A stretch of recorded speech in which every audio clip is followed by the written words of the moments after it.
ejemplo, que mucha clientela, con el confinamiento me he encontrado un poco de todo. Me he encontrado desde gente que hacía mucho ejercicio y por tema de ansiedad por la situación ha comenzado a comer un montón y demás y parar de hacer ejercicio. Y por el lado opuesto me he encontrado gente que no hacía nada de ejercicio o entrenaba 1 o 2 veces a la semana y por el estrés de estar todo el día encerrado en casa necesitaba gastar de alguna manera ese estrés y ha comenzado a hacer ejercicio. Entonces, ¿qué podríamos recomendar a todos aquellos que lo han hecho al revés? Es decir, que hacían bastante ejercicio, tenían hábitos de vida saludables y por la situación en la que estamos, pues han comenzado a comer fatal, porque ya al final son 2 meses de malos hábitos. ¿Qué les podríamos decir para que lo vuelvan a cambiar ahora que vamos avanzando un poquito en las fases? Cuéntame.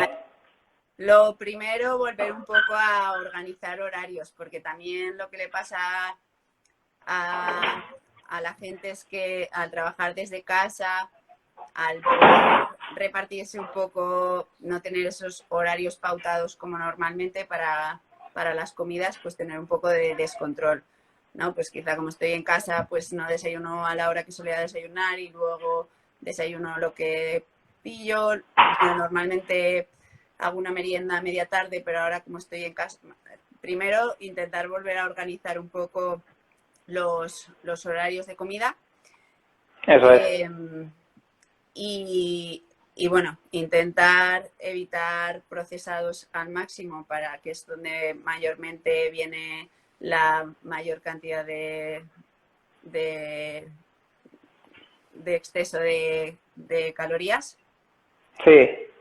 Y bueno, luego depende un poquito el objetivo. Si ahora el objetivo es un poco eso, recuperar, pues perder la grasa que han podido ganar en esta época, mantener alta la proteína, si van a hacer ahora un exceso calórico, o sea, no de repente intentar bajar mucho calorías y no tener en cuenta que necesitan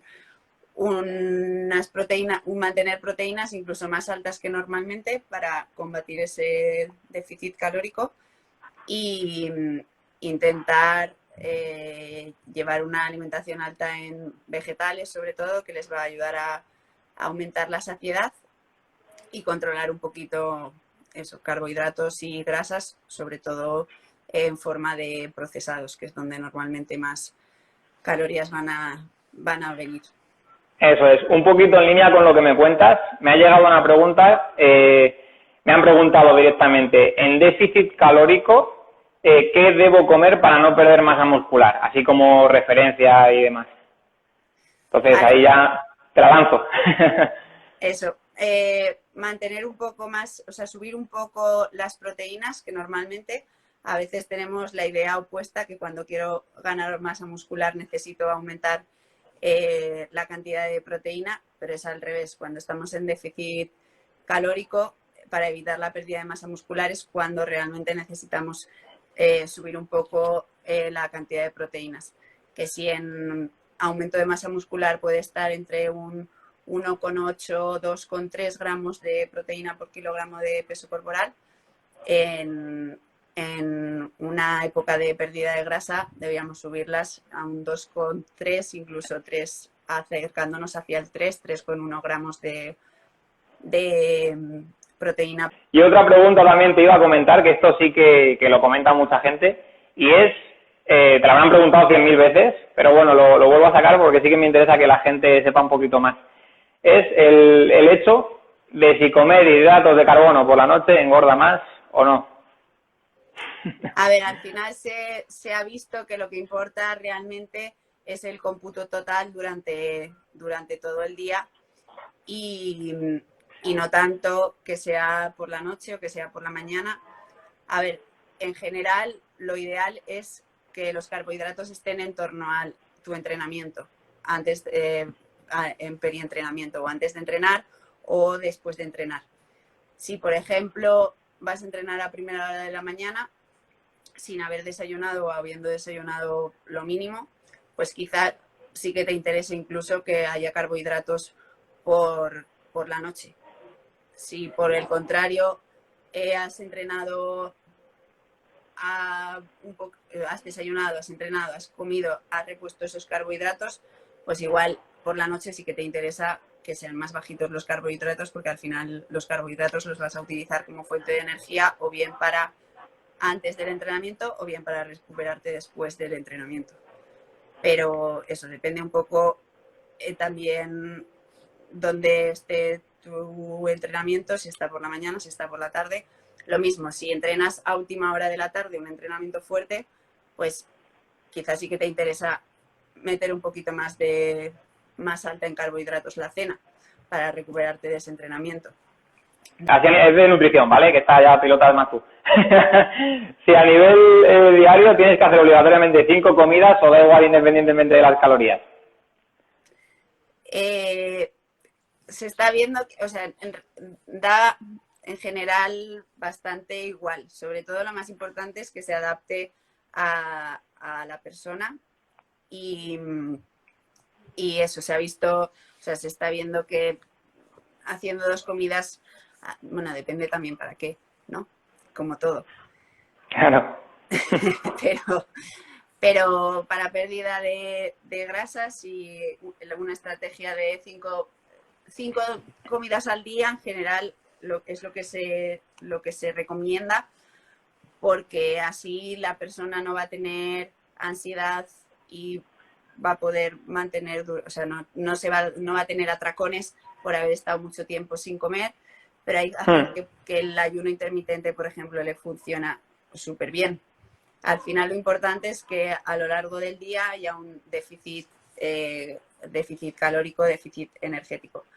En el caso de aumento de masa muscular, en general, yo sí que diría que se tenga un poco más en cuenta el timing, ¿vale? Sí que se puede conseguir un aumento de masa muscular con eso, con un ayuno intermitente, pero bueno, en caso de que lo hicieses, intentar que las comidas que hagas estén muy cercanas al entrenamiento. Eso es. Y así Sí, dime.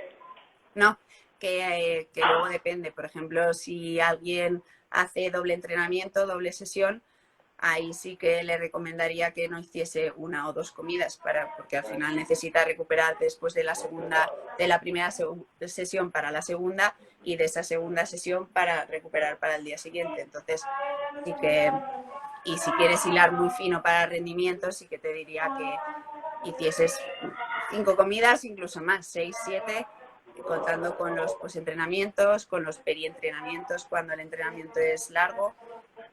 Vale, al final...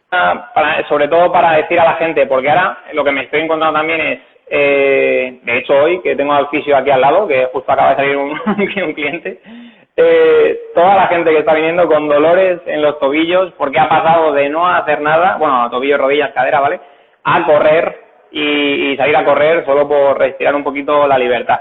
Entonces, por favor, todos los que estéis saliendo a correr, vamos a empezar en progresión, ¿vale? Un día, porque puede ser que tú salgas y digas, vale, puedo más, pero la desadaptación que has tenido articular durante estos 2 meses y no has hecho nada en tu casa es brutal. Entonces, luego nos encontramos con eso, esguinces leves, inflamación articular. Entonces, bueno, ¿qué consejos le podríamos dar también a todas aquellas personas que pasan ahora de 0 a 100? ¿Qué les dirías? A ver, primero tener en cuenta que incluso aunque hayan estado haciendo actividad física en casa, hemos pasado de caminar 10.000 pasos diarios a caminar 20, con lo cual ya no es simplemente que hayas dejado de correr durante esta cuarentena, sino que has dejado incluso de caminar prácticamente. Con lo cual, pues empezar muy progresivo y repartir días de carrera y días de descanso para recuperar bien, pues eso, músculos, articulaciones. Y bueno, y no sé, ¿quieres aportar algo más tú? Sí, te iba a comentar también, porque claro, con esta inflamación, que mucha gente viene, es que se me inflama un poquito, bueno, articularmente, todos tenemos ahí problemillas, ¿no? Entonces, ¿hay algún suplemento porque es muy comentada la cúrcuma, ¿no? También para todos estos de ayudar un poquito a que no molesten todas las articulaciones y demás. Entonces, ¿tú recomiendas cúrcuma a tus clientes en estos casos o no?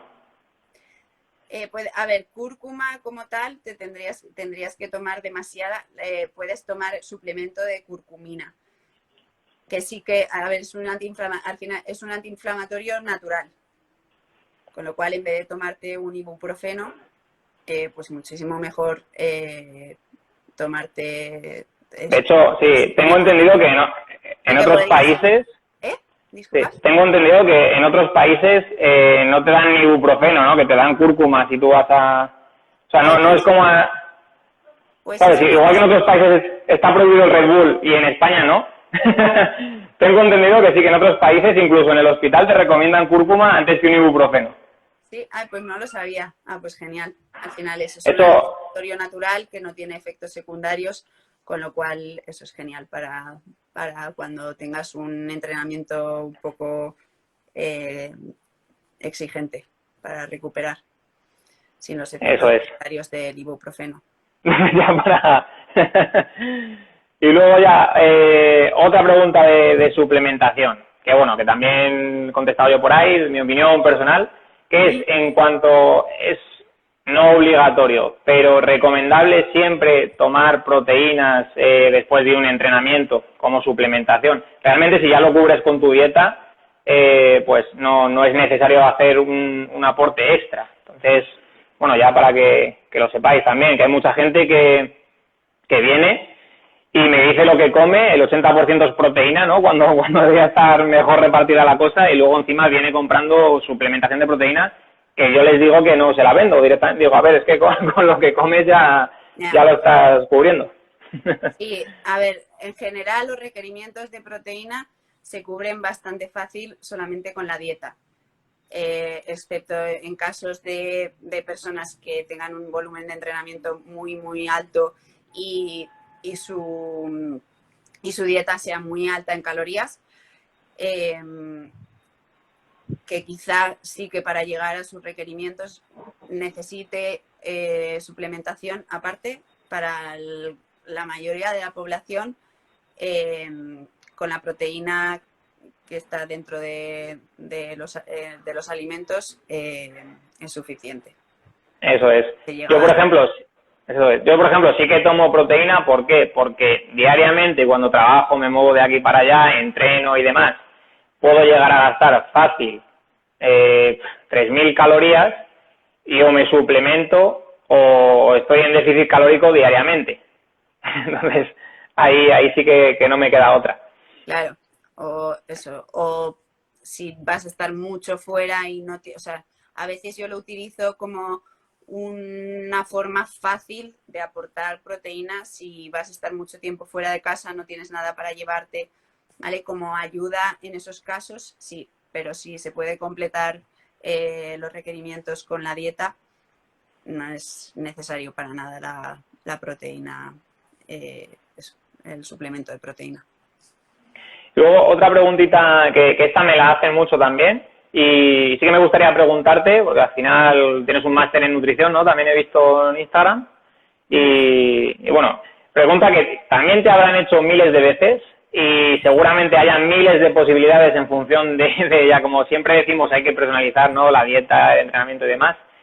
Pero, ¿cuál sería un buen desayuno que te aporte todo lo que tu cuerpo necesita? A ver, depende, te digo uno salado, uno dulce. Sí, un poquito para que la gente también vea posibilidades, porque se quedan a lo mejor en la barrita con aceite y tomate, pues por poner un ejemplo de que, ¿vale? Y bueno, y otros que no se hacen ni comida, que prefieren meterse... O sea, yo he visto de todo. O sea, gente que al final se hace un smoothie, ¿no? Con proteínas, yogur, fruta y demás, que bueno, también está muy completo. Pero bueno, por poner así ejemplos, que la gente pueda ver qué es lo que puede desayunar. Vale, pues que incluya, idealmente que incluya alguna fruta, mejor si es alta en vitamina C, y así ya tienes ese plus de entrada, como naranja, frutos rojos, etc. una fuente de hidratos, cereales integrales, por ejemplo, ya sea en pan integral, avena, una fuente proteica, que podría ser o bien un lácteo o una fuente de proteína animal, y algo de grasa saludable, que dependiendo si el lácteo es entero, quizá ya tendría ahí la grasa necesaria, si no, frutos secos, aguacate. Entonces, sobre eso, hacer combinaciones, las combinaciones que necesites. Luego, dependiendo, si es alguien que quiere aumentar masa muscular o tiene un gasto energético grande, pues quizá la fruta, en vez de esa fruta, utilizaría un plátano para aumentar un poco la densidad energética de ese desayuno. O alguien que esté en déficit calórico, pues quizá para rebajar un poquito, en vez de fruta, lo sustituiría, bueno, frutos rojos tienen poquitas calorías, o por un tomate, un vegetal. Genial. Pues ya sabéis, chicos, chicas, tomad nota de todo esto y así